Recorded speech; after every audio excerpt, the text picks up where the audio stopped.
welcome back to my channel. Today guys, I'm making banga soup. So I wanted to take you along with me, going to the market, shopping for my ingredients, and then going back home to cook. I hope you enjoy this kind of videos. If you do, please click the like button and subscribe so that you get notified when I upload a video. Enjoy!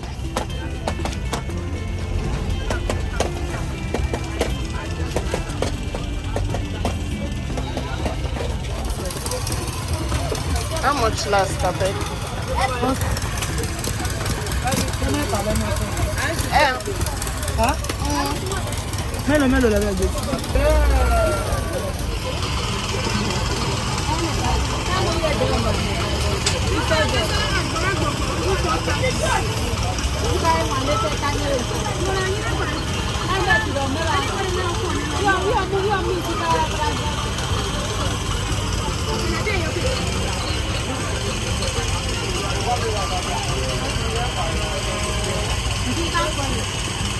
$500 now.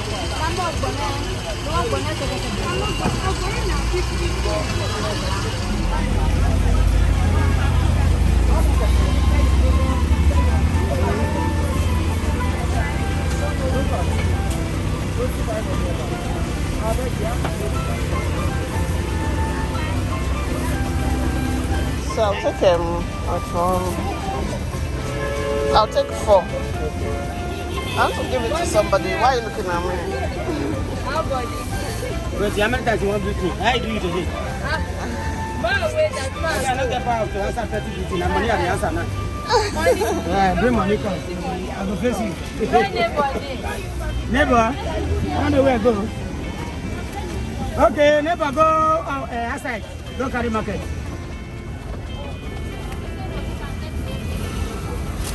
Thank you. Okay. How much is one? 50. Then where's the one? Battery is okay. What's the other one, Uncle? 50, what's it? Okay. How many? Shitty rigorous. How many? One Derica. One Derica is small one. No, that's one. I have. Okay. Half pins. Half pins.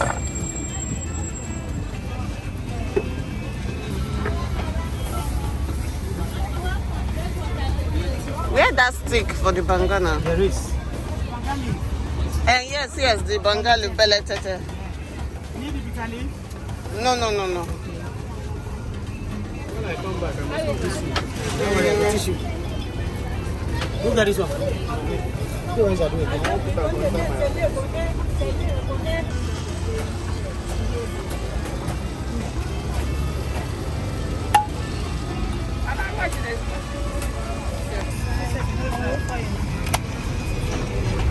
Thank you. These are the ingredients I'll be using. I'll be using some prawns. These are periwinkles. They're really nice in banga soup. And these are the spices for banga. They have different names. You can go to the market and just ask Banga Spices and they'll give it to you. These 3 are very important. So we have the Banga Stick and the other spices, and then we have the dried vegetable, and then we also have crayfish. We're going to blend that. I also have big crayfish. I really like this. And then we have yellow pepper. We'll blend it. We have our banga, which is our palm nut.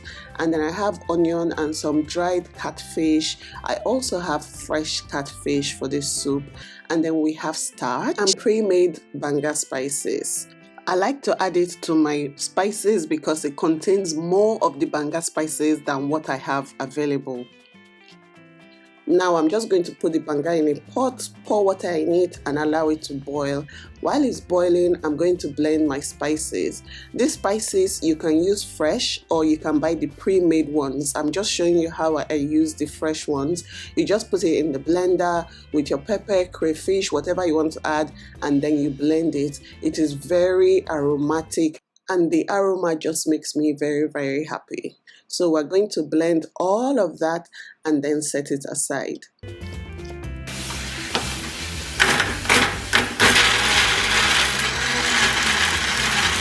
Once the banga has boiled and become soft, we're going to transfer it to a mortar and then we're going to pound it till the skin comes off.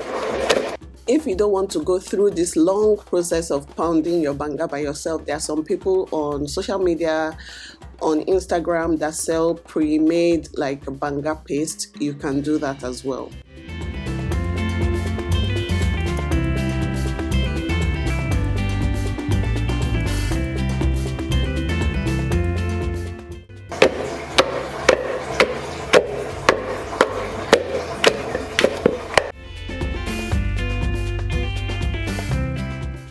Once it's been pounded, I'll transfer it to a pot and then I'll pour in hot water so that we can loosen the skin.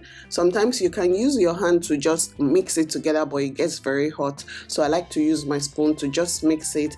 And what you're trying to do is to take out the pulp from the palm nuts. That's what you're trying to do. So make sure the water you use is not too much so that you don't have too much liquid, because at the end of the day you are going to boil this till it boils down.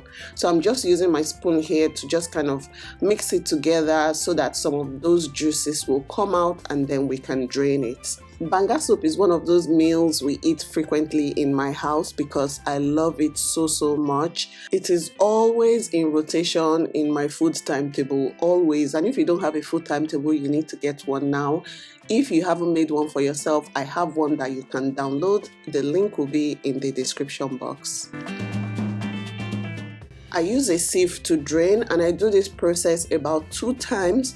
Once I've done the draining or sieving it through the sieve, I just put it in a pot and allow it to stay for a bit so that it can collect some of the sediments at the bottom. So you should be careful not to pour in everything so that, the things at the bottom don't get into your pot. It can taste like sand even though it is not sand, it's just like sediments from the palm nuts. Once that is done, I transfer it to the cooking pot and allow it to cook till it boils down and thickens. Now I'm going to add my blended spice mix and then I'm going to put my fish.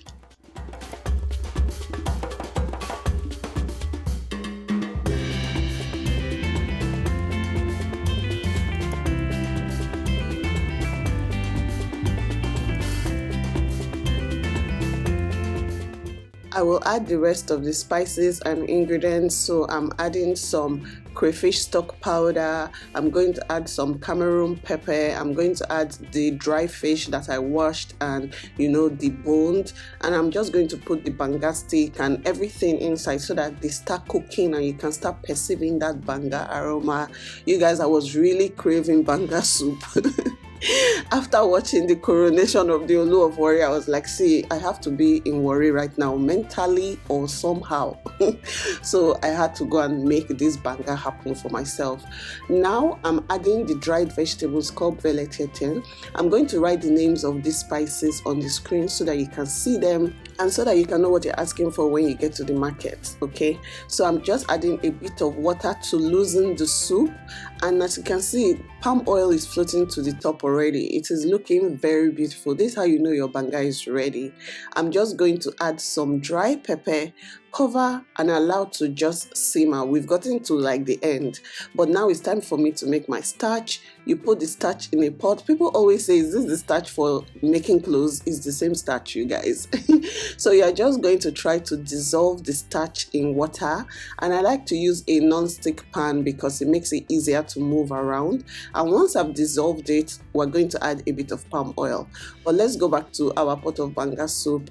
As you can see, it is ready to eat, but I'm going to put the finishing touch, which is adding my periwinkle. It doesn't need to cook too long. I'm also going to add the shrimp, the prawns that I want to add, and then I'll turn off the heat and just allow it to simmer.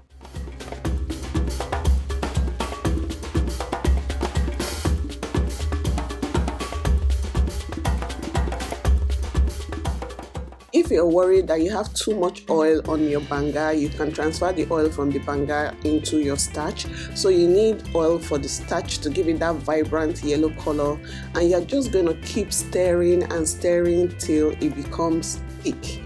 It's kind of like maybe making pap. It's almost the same process. So you just mix and mix, and if you find that it is too thick, you add some more water and you keep stirring. You need your starch to become like translucent, so that's how you know that your starch is ready. So as you can see, we are almost there, and then we finally arrive. This is starch ready to be consumed. I'm just going to put my portion in a plate because by the time I got to this stage, I was starving. I was so hungry.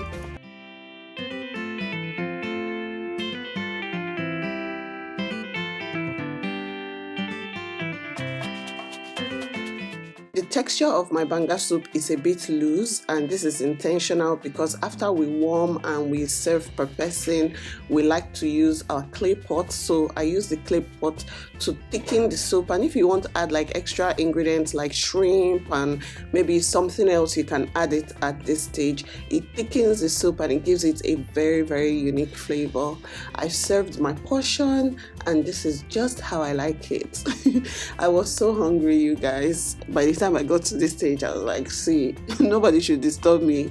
But of course, Tiara was there to say, Mommy, give me. Even though her food was served. Sometimes it looks like the parents' food has like more flavor than whatever they serve for their children. But that's how children are. I hope you guys enjoyed this cook with me. I will do more if you request it. Don't forget to click the like button and subscribe if you want me to do more videos like this. Also, I noticed a lot of you did not turn on bell notifications. Please turn it on so that whenever I upload a video, you're one of the first to get it, okay? I'll see you in my next video. Bye!